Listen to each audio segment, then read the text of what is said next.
cuji. Prendi crioulo cabo-verdiano cuji. Crioulo cuji. Bonito e é importante no escreve crioulo oficial. Obrigado, Gi. Para já, não te cumprimenta Gi, não te agradecer pelo convite, não te cumprimenta também mais uma vez o professor Marciano, que está ali conosco. Não cumprimenta o estudo crioulo que está ali, nós é tudo crioulo. E escreve crioulo, escreve com alma. Escreve crioulo, porque te expressa melhor em nenhuma língua que é na própria língua. Língua mãe. Por isso que não estamos nós mãe. Para morrer esta lei, e não tem ele aqui nos e não tem que ligação umbilical com nosso próprio mãe. Então não tem com nossa própria língua. Aqui você declara para um pequena na crioulo é que assim eu vou falar em inglês, ainda falo inglês, mas pessoa de inglês, é que assim eu vou falar em português, que é nossa língua oficial. Não tem uma língua oficial que é português, mas e aqui não tem dor, que não se está chorando perda é na crioulo. Para morrer sentimento é sair na boa língua materna.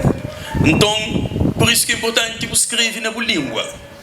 E sempre escrever na crioulo. É que negócio, é que depois dele o PEC, é que Marciano que começa a ler, é que mim, é que ninguém. Sempre escrever na crioulo, mas esse imagina que tem alguém que está chama que tem regra para morrer. Sempre que alguém escreve dessa maneira.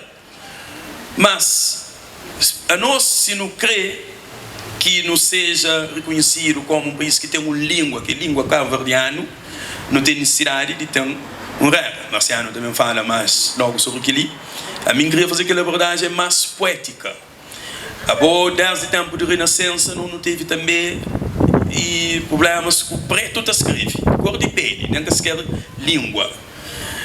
Mas sempre as marca a diferença nessas formas de escrita. E esse foi que os maiores escritores que Percy, eles bem cria, por isso está no movimento Renascença, eles bem revoluciona a escrita. E ó que um estrangeiro você também prende crioulo. Não que está escrevendo. Ele está escrevendo diferente, mas a mim está escrevendo própria. Então é assim. Aquela que é a importância de não escrever na crioulo. Mas é como que é a nossa melhor forma de expressar. Então, se você expressa, para ser genuíno, para sair de dentro do coração, para escrever com alma, está escrevendo na boa língua. Boa! Merece ou que merece? É para ter bonito.